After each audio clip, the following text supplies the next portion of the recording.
po. Po, magandang umaga po ulit sa ating bisita, Brother Elfred. Salamat po sa ginamit ng Panginoon through Sister Rin na naka-attend po kayo. So, hindi naman sabi ni Bishop kayo, di ba? Dapat lagi tayong itapang.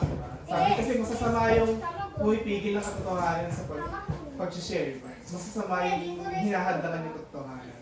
Ano ba yung katotohanan na sinasabi doon? Diba? Yung nabanggit po ni Bishop doon sa end po ng service, di ba? Yung pag-share ng gospel, di ba? Hindi lang kasi natatapos sa paniniwala, di ba? Or hindi lang natatapos na maniwala ka sa Panginoon. Dapat kalakagin may gawa. Kasi sabi, di ba?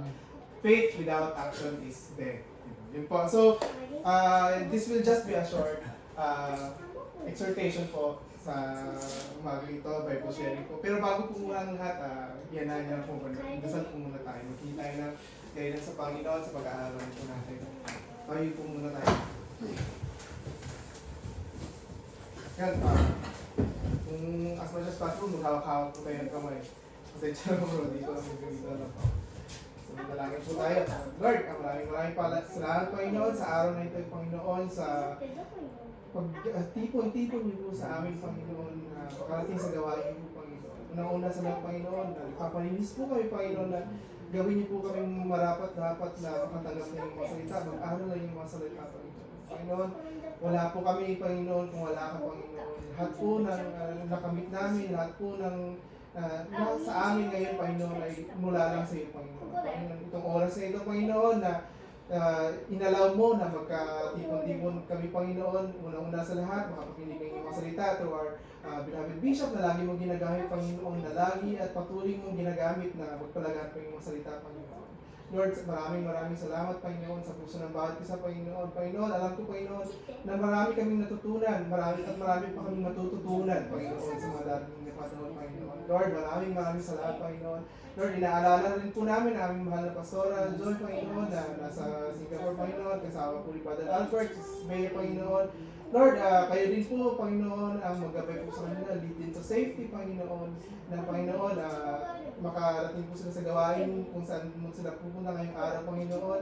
Lord, at sa mga kapatiran pa, sa mga gawain pa po, Panginoon, hindi lang dito, hindi lang sa Pilipinas, Panginoon, kundi sa lahat ng dako ng buong mundo, Panginoon, na ginaganap ang iyong gawain, Panginoon. Maraming salamat, Panginoon, kasi binibigyan mo po kami ng burden kasi ngayon, Panginoon, sa oras na ito.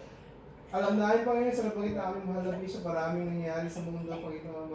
Maraming nangyayari nagaganap na, Panginoon, na Lord, huwag mo po kami hayaan, Panginoon, na mapunsong ng mundong ito, Panginoon. Lord, lahat ng iniisip namin, Panginoon, lahat man ng negative namin na naisip, nakita, Panginoon, or Lord, lahat ng ito, Panginoon, take them all away, Panginoon. Lord, make us empty, Panginoon, to accept your word, Panginoon. Huwag mo kami pigilan, Panginoon. Huwag mo pigilan yung mga naiisip namin, yung mga nangyari, Panginoon, na umadla pa, Panginoon, para makapag-share ng iyong mga salita, Panginoon. Make us strong, Panginoon. Bigyan mo kami ng tapang, Panginoon, lagi na humarap sa mga pagsubok, Panginoon. Panginoon, lagi mo pa kami, Lord, gabayan, Panginoon, hindi lang ngayong araw, sa bawat oras, Panginoon, na ikay, Panginoon, marami ka lang dumating, Panginoon. Bigyan po kami ng tapang, Panginoon, na makaharap, Panginoon, sa mga pagsubok, Panginoon. Maraming salamat. In Jesus' name we pray. Amen. So, yung magiging flow po ng ating pag-aaral ngayon sa Acts po, chapter 16. Alam po yung iba kapatiran po namin kasi ito yung topic po namin ng devotion Friday. So, magkakaroon po tayo ng continuing reading. So, magsasart po sa akin, then kay Brother Tony, per verse hanggang sa matapos natin yung verse. Then magkakaroon po tayo ng exhortation. So, yun po, kung okay lang po sa inyo. So, yun po, Acts chapter 16, pakihanda na lang po yung ating mga Bible po kung meron po tayo yung daraman. Opo, or paano po ba? Opo na tayo? Sino yung magsasalita sa mga? Sige po, ganun na lang.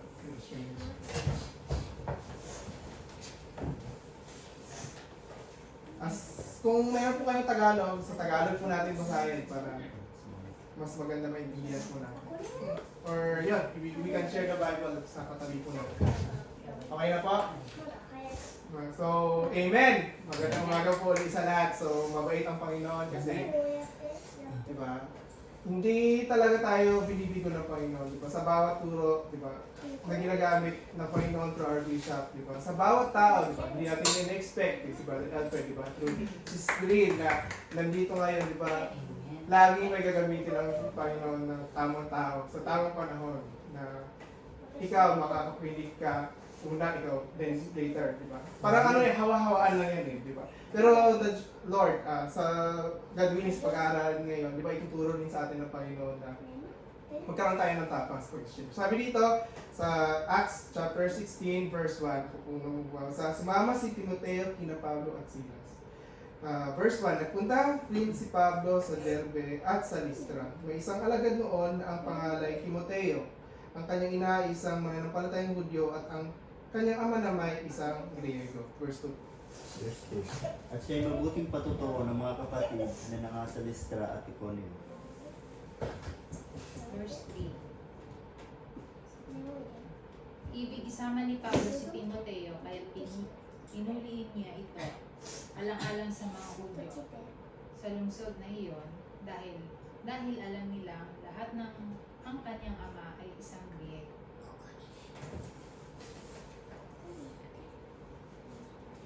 Verse 4. Sa bawat lungsod na kanilang dalawin, ipinaalam nila sa mga kapatid ng pasya ng mga apostol at mga pinuno ng iglesia sa Jerusalem at inuutos na sundin iyon. Verse 5. Kaya tumibay sa pananampalataya ang mga kaanib ng mga iglesia. Araw-araw ay nadagdagan ang kanilang bilang. Verse 6. Sapagkat wala sila ng Espiritu Santo ng mga mangaral sa lalawigan ng Asia. Nagpapabay sina Pablo sa lupayan ng Phrygia at Galatia.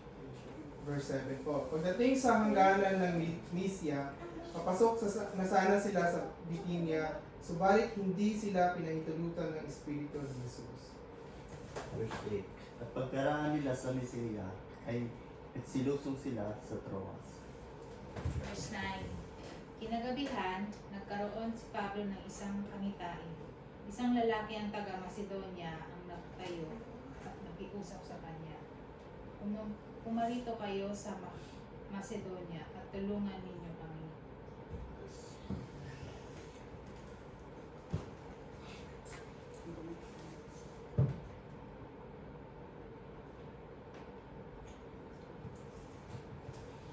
Pagkatapos ng pangitain ito, umayak agad kami sapagkat natiyak namin kami tinawag ng Diyos upang ipangaral sa Macedonia ang magandang balita.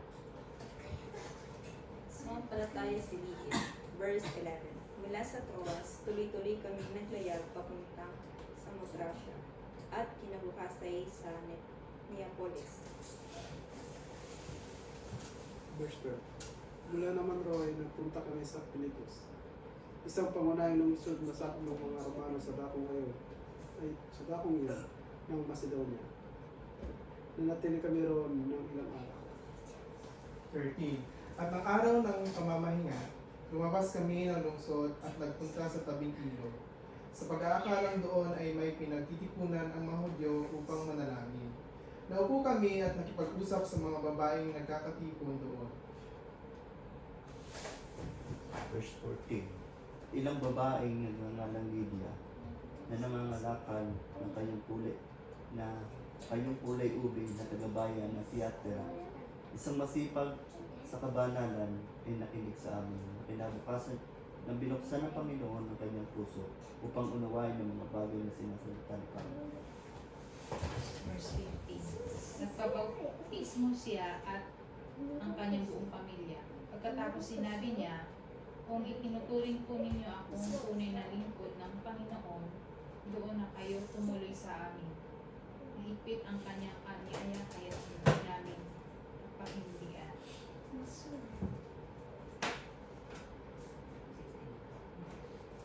Sa bilangguan sa Filipos. Isang araw nang kami papunta sa Pokdalanginan, nasalubong namin ang isang batang babaeng alipin. Sinasapian siya ng masamang espiritu kaya siya nakakapangkulang. Malaki ang kinikita ng kanyang mga amo dahil sa kanyang panghulog. Verse 17. Sinundan niya kami nila Pablo at sumisigaw ng ganito, ang mga taong ito ay lingkod ng kataas-taasang Diyos. Pinapahayag nila sa inyo kung paano kayo maliligtas.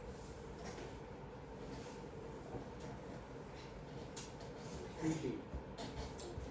Marami ng araw na ginawa niya yun, kaya nainis na si Pablo. Hinarap niya ang bata at sinabi sa Espiritu, inuutos ko sa iyo ang pangalan ni Iso Kristo.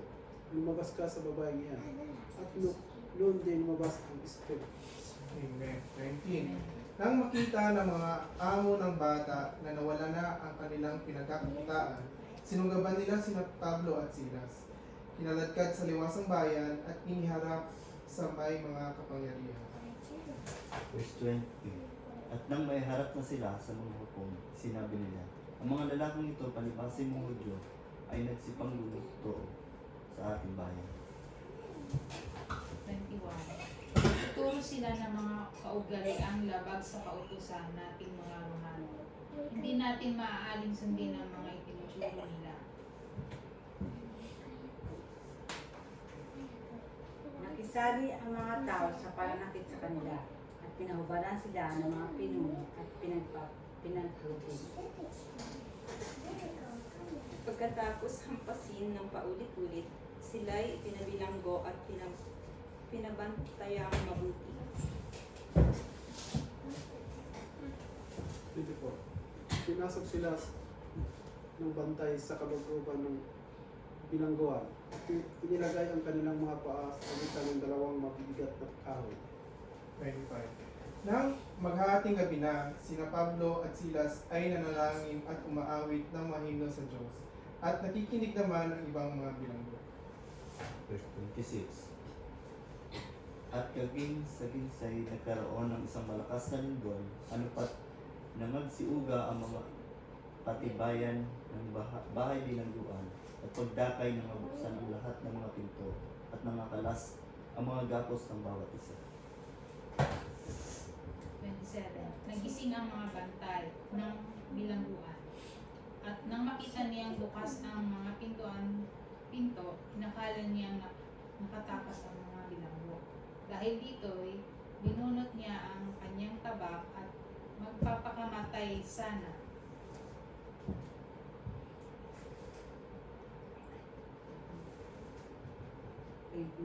Ngunit sumigaw si Pablo, huwag mo saktan ang iyong sarili, narito kami lahat. Humingi ng ilaw ang bantay. Patakbong pumasok at nanginginig. Nagpatira pa sa harapan ni Pablo at Silas. 30. Sila ay nilabas niya at sinabi, mga Ginoo, ano po ang dapat kong gawin upang ako'y maligtas? 31. Sumagot naman sila, sumampalataya ka sa Panginoong Jesus, at maliligtas ka, ikaw at iyong sambahayan. 42. At sa kanilang sinalita nila ang salita ng Panginoon, pati sa lahat ng sa kanilang mga bahay. 23. Nang oras ding iyon, hinusgahan ng bantay ang kanilang mga sugat. Pakibasa po. 33. Nang oras ding iyon, hinusgahan ng bantay ang kanilang Hinugasan. hinugasan. Hinugasan ang bantay ang kanilang sugat. Siya ay nagpabautismo, pati ang buong niyang sambahayan. Amen.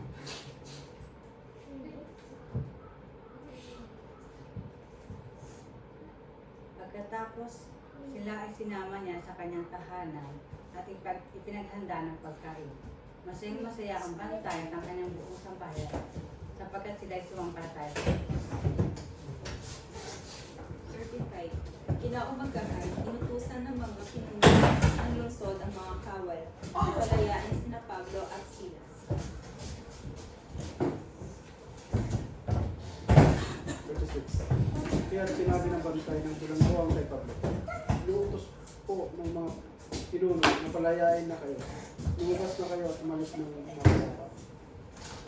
37. Subalit sinabi ni Pablo sa mga kawal, ikinahagupit nila kami ng hayagan at ikinabilanggo na hindi man lamang nilitis Gayon kami mga mamamayang Romano. At ngayon, palihim nila kaming palalayain. Hindi maaari, sila ang pumarito at magpalaya sa amin. 38. At iniulat ng mga sarhento ang mga salitang ito sa mga Hudyo. At sila'y nangatakot ng kanilang marinig na sila'y mga Romano. 39. Kaya't sila'y pumunta sa bilangguan at humingi ng paumanhin sa dalawa. Nilabas nila sina Pablo at Silas at pinakusapang lisanin ang pusod.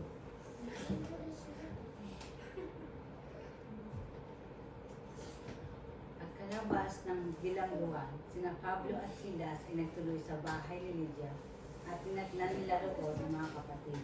Bago umalis ang dalawa, pinagbilinan nila ang mga kapatid na magpakatatag sa pananampalataya. Amen. Lord, maraming salamat, Panginoon, sa binasa namin, Panginoon, na iwaswasan mo po ito, Panginoon, na Lord, ikaw lang po ang marinig at makita sa mga sasabihin namin ngayong araw, Panginoon. So, maraming salamat. In Jesus' name we pray. Magandang umaga po ulit. So, yun po. Parang ang bait-bait ng Lord kasi kung iisipin natin yung turo kanina, di ba, sa ni Bishop, di ba? Lalo na dun sa pinaka-ending, yung pinaka-importanting part doon, sa pinaka-ending na part ng service. Kasi lagi, huwag tayong magsawa, di ba? Huwag tayong magkaroon ng katamaran sa pag-share ng salita ng Panginoon, di ba? So, kung isipin natin sa nabasa natin kanina, di ba? Si Pablo at saka Silas, di ba? Ang dami na nilang pinuntahang mga lugar, di ba? At sa gawain yun, di ba? Hindi talaga naiiwasan, lalo na sa toong buhay na ma-persecute tayo. Sila nga ay naibilang grupa, di ba? Dahil sa share ng salita ng Panginoon. So, how much more, di ba? How much more tayo rin na tinawag ng Panginoon. So, we are also expecting na sa pag-share at sa pag-share ng salita ng Panginoon, itarating tayo sa point na tayo rin yung magiging mailalagay din tayo sa kalagayan ni Pablo at Silas. Pero, ang pinapaisip ng Lord sa atin, di ba, na magkaroon tayo na, i-ano natin ba, parang tularan natin yung ginawa ng dalawa, si Silas at Pablo na nagpakatapang, di ba, nagpakatapang. Pero, at the end, di ba, kapag ginawa na kasi natin yung part natin, di ba, ang Lord naman kasi ang gagawa ng paraan, di ba. Kung sa nabasa natin kanina, di ba, kung tutusin sa nabasa natin, di ba, parang imposibleng makawala rin sila eh, di ba, kasi pinabantayan sa gwardiya. At saka talaga parang pinosas pa, di ba? Yung tawag doon, itinatali ka yung sa paa nila, di ba? Saka ibuturo ng parang sa kaloob-looban na bilangguan pa yun, di ba? Isipin nyo parang napaka-imposibleng tumakas, di ba? Na makawala sa ganong sitwasyon. Pero ang Lord ang gumawa ng paraan. Diba? Parang ganun din yung sa buhay natin na tayo, we are blinded. Parang nakagapos rin tayo eh. Nakagapos tayo sa problema,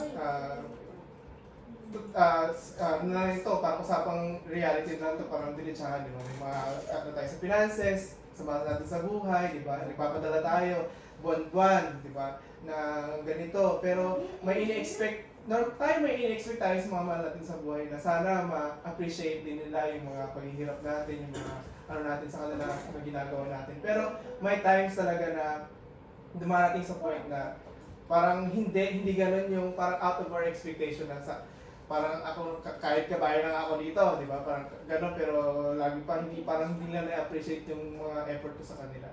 Parang kasi may kulang eh, di ba? May kulang doon sa formula na yun, na hindi lang yung nagpapadala tayo ng ano sa pamilya natin. Laki pa natin yun ang sinasabi dito na dapat kasi hindi lang yun yung na-share natin sa kanila. Hindi lang yung financial na pagpapala na natatanggap natin kasi nakapagsa tayo tayo sa Japan.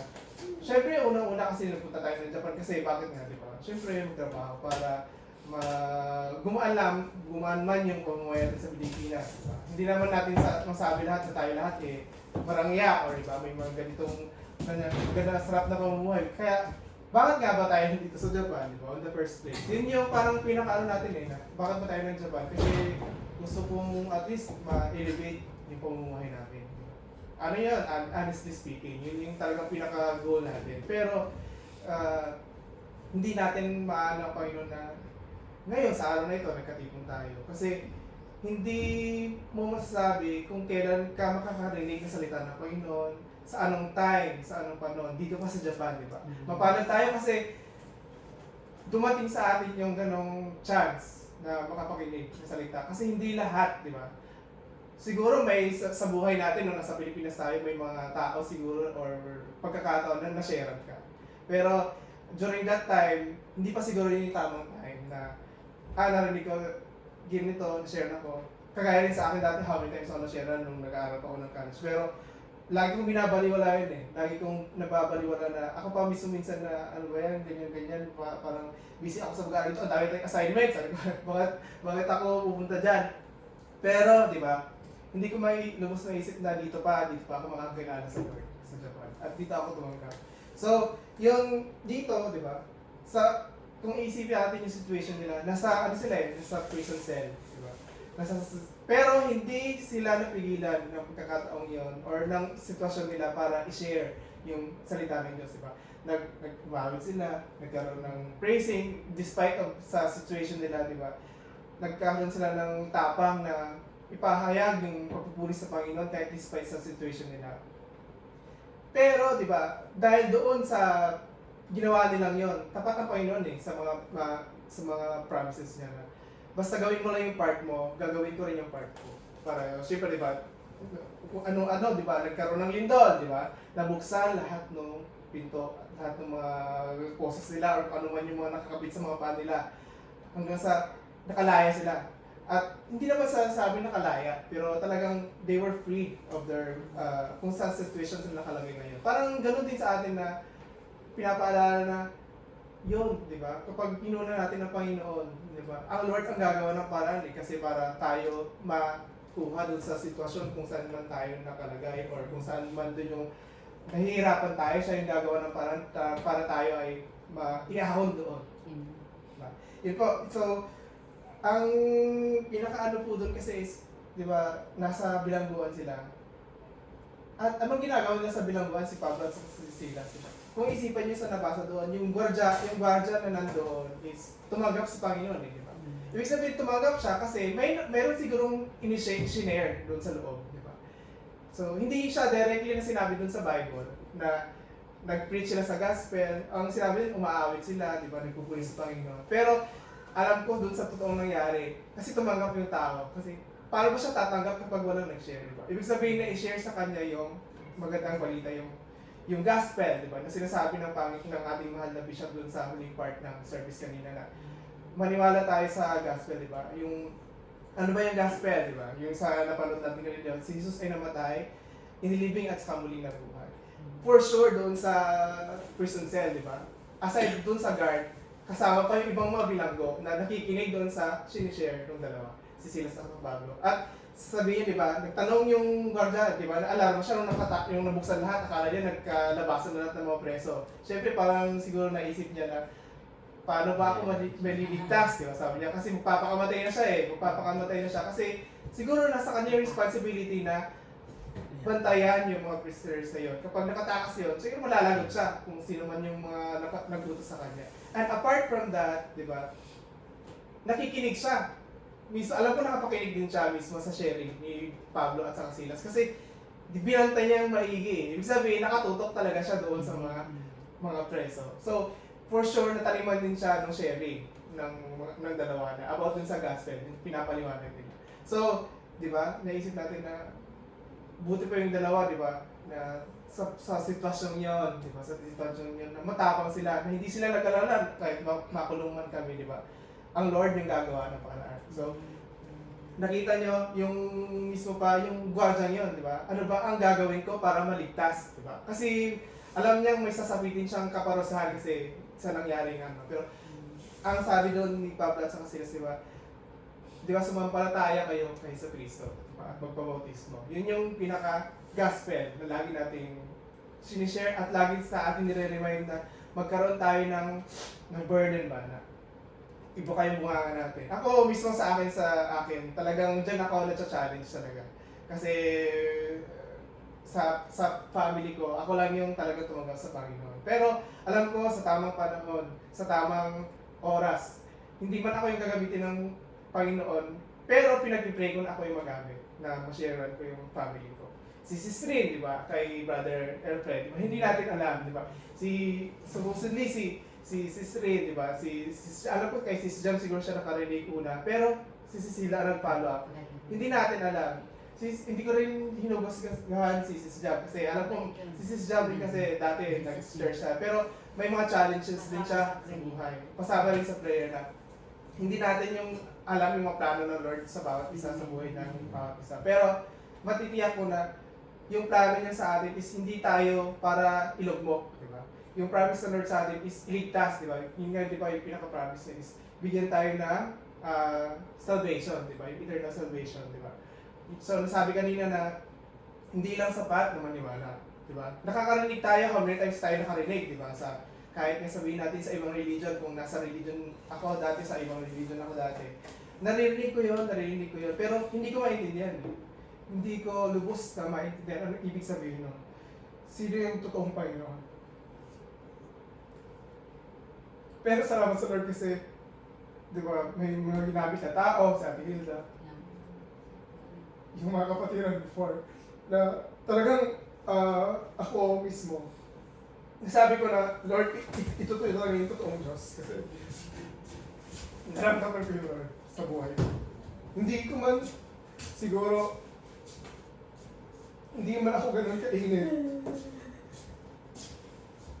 Katulad ni Nanay Joy or ni Cecilia or ng ibang kapatiran. Pero alam ko, yung Panginoon kasi may bawat ano siya, may bawat purpose sa buhay natin. Ikaw dito ka magaling, dito kita gagamitin, di ba?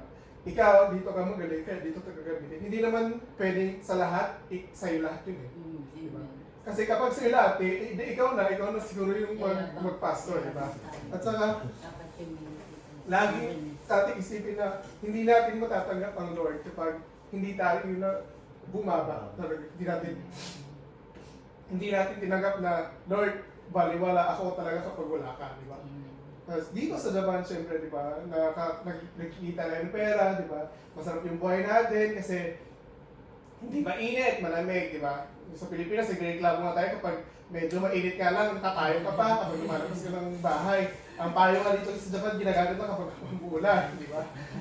So, iba yung isipin natin na mapalad tayo. Parang i-compare natin sa ibang tao. Hindi ko sinasabi, dapat nga kahabagan natin yung ibang tao, sabi ni Bishop na ito hindi pa nakatanggap sa Panginoon. Di ba? Yung mga pamilya natin, lahat yan na hindi pa nakakilala sa Panginoon, na hindi pa tumatanggap sa Panginoon, lahat yan nagmamarcha patungong impyerno. Di ba? Matitiis po ba na yung umano sa buhay, hindi ka iligtas, ikaw na? So, yun lang, magkaroon tayo ng kabigatan, di ba? Kabigatan na share naman tayo, di ba? Siguro hindi ko naiintindihan at first, pero alam ko darating yung time, di ba? May taong mag-explain, hindi man ako yung mag-explain. Hindi man si Bishop or si Pastora, pero may isang tao or gagamitin ng Lord talaga na magiging Pablo or Silas sa buhay mo para tumanggap ka. Hindi lang ikaw, di ba? Kundi yung pong pamilya natin, God willing, di ba? In His time. Isang sharing pa doon, di ba? May isang babae doon na mayaman, di ba? Si Lydia, businesswoman yun, di ba?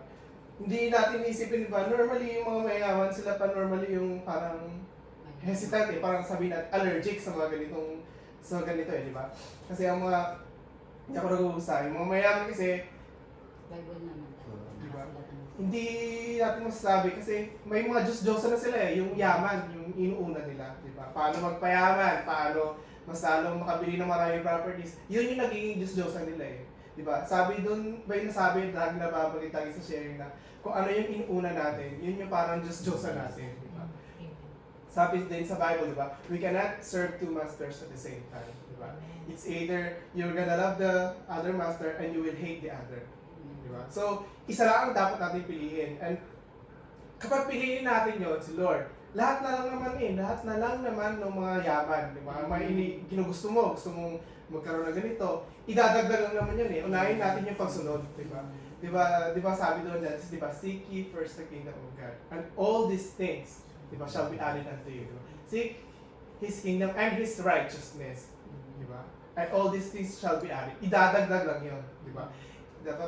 Dapat yun yung parang sa panahon ngayon, di ba? Lagi na share at saka nabangitin ni Bishop, di ba? Sa sa immorality ng palibot ngayon, di ba? Sa mga nangyari sa gera, di ba? Sa Israel, sa Russia, hindi na matapos-tapos. Ngayon, nagbabadya pa yung gera sa China, sa Pilipinas, sa China Sea, di ba? So, unti-unti, di ba? Unti-unti nagaganap yung nangyayari sa Revelation, di ba? Magkaroon ng mga kabilang rumors of war. Hindi nga rumors, kasi nagaganap na di ba? Hindi lang siya rumors of war, kasi nagaganap na Ibig sabihin, nandun na tayo sa stage na malapit nang dumating ang Panginoon, di ba? At saka dapat yun, doon maging sensitive tayo na dahil alam natin na malapit nang dumating ang Panginoon, di ba? Ano yung dapat natin gawin? Gusto mo ba talagang maligtas, di ba? So, kung gusto mong maligtas, ano yung dapat mong gawin, di ba? Kung mahal mo yung family mo, di ba? Ang totoong pagmamahal is, di ba, sinishare natin para maligtas din sila, di ba? Hindi natin yung sinasarili lang natin, di ba? Kasi syempre, kapag ikaw lang yung naliligtas, sa tingin mo maliligtas ka kaya kapag sinarili mo lang yung narinig mo or naibahagi sa'yo na maliligtas ka sa paniniwala sa Panginoon at sa pagpapabautismo at pagsunod sa Kanya. Maligtas ka nga. Pero yung pinaka-main purpose kasi natin is talagang spread, di ba? Spread yung gospel. Darating ang Panginoon Darating ang Panginoon kapag na-spread na lahat sa buong mundo, na nakarinig na lahat ng salita ng Panginoon. Nakasulat yan sa Bible na hindi pa siya darating kasi hindi pa nasi-share lahat ng mga pwede makapaginig. Ma-share man siya, tumagapan siya o hindi, wala na yun. Ang importante, nagawa mo yung part mo. Nagawa natin yung part na tumanggap man sila o hindi. Pero talagang pinagpipray natin na sana tumanggap sa Panginoon. Di ba? Doon sa part na doon na ang saya-saya ng family ng guard kasi hindi lang kasi siya ang nakatanggap yung buong family. So, yun yung talagang tunay na joy na maibibigay sa atin na parang ano tayo ba? Sabihin mo na at least tayo na mamatay man ako, mauna man ako mamatay. For example, sa may mag-asawa. Diba? Mauna man ako. Pero alam ko yung mga anak ko kasi nadala ko sila sa Panginoon. Yung asawa ko nadala ko sa Panginoon. Magiging okay sila. Parang ganun ba? Kasi anytime tayo na kunin ng Lord, hindi man, kapag sa pagdating man yan, kung muna ka bang kunin ng Panginoon, kapag kinuha ka niya talaga na namatay ka, di ba? Hindi natin masasabi, di ba? Mauna kang kunin ng Panginoon sa rapture ba? Or sa pagdating niya? Or talagang, for example, dyan, sa aksidente, hindi natin alam ang panahon. So, whenever the time allows, or habang talaga pinapaintulutan ng Lord na yan, tayo makapag-usap-usap, di ba? Makapag-pakinig sa salita ng Panginoon. I-grab natin yung time na hindi lang natin napakinggan yun, di ba? Sana ma-share ko rin yun, di ba? Kahit sa unti-unti, di ba? Hindi mo, alam ko talagang ganun kasi experience ko, di ba? Nagsishare ako.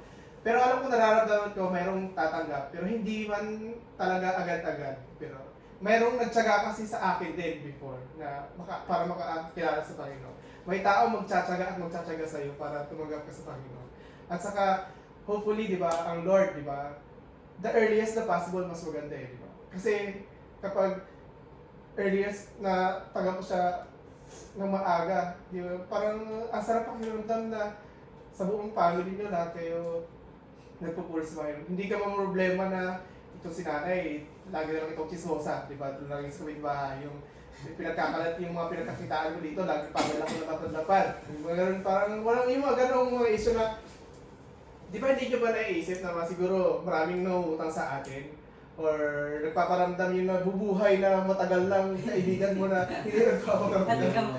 Kasi siguro may na-release sa nanay ko. Or siguro may na-i-share siguro ng kaibigan ko na nagpapadala ko sa Pilipinas. Di ba? Totoo talaga yan na tagal-tagal ko na hindi ito nag-chat sa akin. More than 10 years na lang. Ngayon lang okay ka na dyan, bro.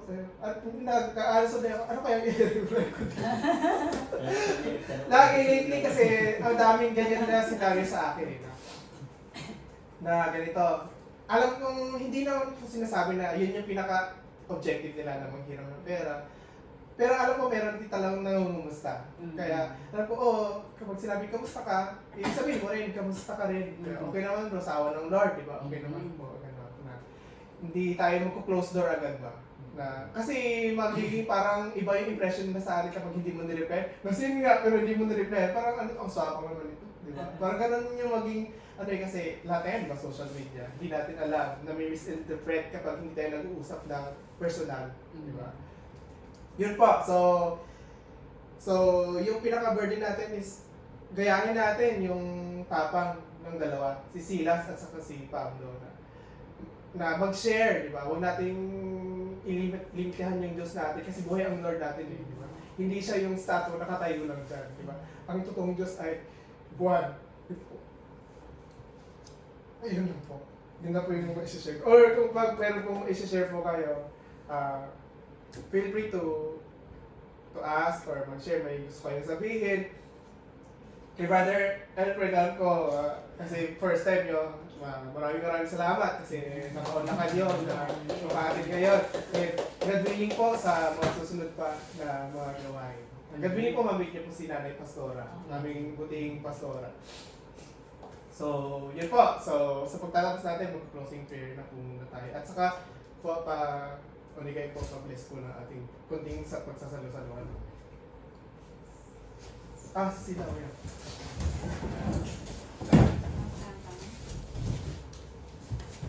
May isip mo nito ha. Sorry.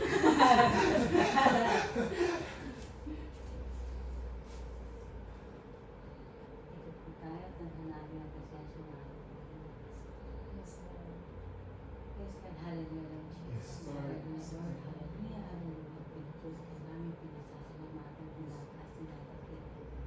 Ngayon, Lord, sa'yo namin binabit lahat ang kapalaran sa iyo. Una, nagpapasalamat ang Panginoon sa ginagamit ng founder na, alam ko ikaw yung founder ko, pero may ginamit kang founder ng church ng Jesus Christ like the Lord. At walang iba yun, si Bishop Lord. Yes. Bless them, Lord. Yung first family, bless them, Lord. Alam mo yung mga burden nila sa mga kahit hindi kami kilala pa yung pangalan. Pero lahat kami ng members na yan, pinag-pray niya na mag-qualify ang Jesus Christ to God with the Glory Church International sa lahat ng mga extension na mag-qualify kami sa Lord. Salamat, Lord, sa mga puso nila, Panginoon. Lord, bless Pastora Joy, Panginoon. Yes, Lord. Bless Brother Albert, Panginoon. Sis Bea na Panginoon, nakasama nila. Salamat kay Nanay Pastora na pinagkanak ko sa amin. Yes, Lord. Nagtsaga sa iyo, Yes, Lord. Amen. Iro-iro at takido. Nandito pa rin po siya, Lord, at nananalangin sa amin na maging matatag, maging Pablo, maging Silas, Panginoon, na magkaroon ng tapang sa picture ng gospel. Muli, Lord, maraming salamat, Lord, sa ginamit ng kalapagtulong, Panginoon. Si Sensei Brian, bless him, bless him, Lord Jesus. Nakikita mo, Panginoon, ng kanyang puso na gusto magsumunod sa iyo, Panginoon. Abutin mo, Panginoon, yung panalangin niya, Lord, para sa kanyang pamilya. Tulad ng pinag-aralan namin, Lord, ako at ang aking sambahayan ay maliligtas. Yes, Lord. At yung pangako na yan ay sa amin mo binibigay sa amin. Hindi man siguro ngayon, pero sa panahon mo, Lord, maghihintay kami. Basta sumunod lamang kami, Lord, na magkaroon kami ng tapa at mag-asin at ilaw kami, Panginoon, sa aming mga pamilya, sa aming mga trabaho, sa aming mga pinagpupuntahan, Panginoon. Yes, Lord. Ikaw yung makita namin, ikaw yung maramdaman. Manatili kami nagtitiwala na kasama ka namin, Lord, saan kami pumunta. Anong pagsubok ang pinadala mo sa amin. Ipasulong mo kami sa tubig, hindi kayo malulunod. Pasulong mo kami sa apoy, hindi kayo masusunod. Kasi kasama ka namin. Amen. Hallelujah, hallelujah, hallelujah. Salamat, Lord, sa mga soul na binigay mo sa pagkakataon sa Panginoon. Kasi sabihin natin, Brother Lloyd, Panginoon, sa iyong panahon, Panginoon, mababautismuhan sila sa iyong pangalan, sa pagpong pangalan na nagbibigay sa itasan sa pangalan mo, Jesus Kristo ang Panginoon. Lord, maraming salamat, Lord, sa iyong mga kutsisal, Lord. Sa mga puso, Panginoon, na nagpatuloy na naglilingkod sa iyo. Na iniiwasan at hindi nila tinitingnan ng mga katitsura ng satapos. Bakit nakapokus kami sa iyo, Lord Jesus. Muli, Lord, salamat sa habag mo, Panginoon, na ginagamit mo kami sa gawain na ito, Panginoon. Lagi namin iisipin, habag mo lamang ito. Wala kaming pagmamalaki, walang amin. Kaya lahat ng kapurihan, pasasalamat ay binibigay namin sa pangalan mo, Yesu Kristo. Amen. Amen. Muli, Lord, salamat din po, Panginoon, sa mga pagkain na nandito sa aming harapan, Panginoon. Kung po mag-bless at magbalik ng Panginoon ang siksik, lindig at umaapaw sa mga nagbibigay ng may pag-ibig para makakain ng mga kapatiran at mga lingkod. Muli, Lord, i-bless them, Lord. Bless them, Lord Jesus. Buhay ka at kumikilos. Buhay ka at kumikilos. Nagtitiwala kami sa iyo mabangong pangalan. In Jesus' name, Amen. Amen. Amen! Lahat ng masaya? Praise the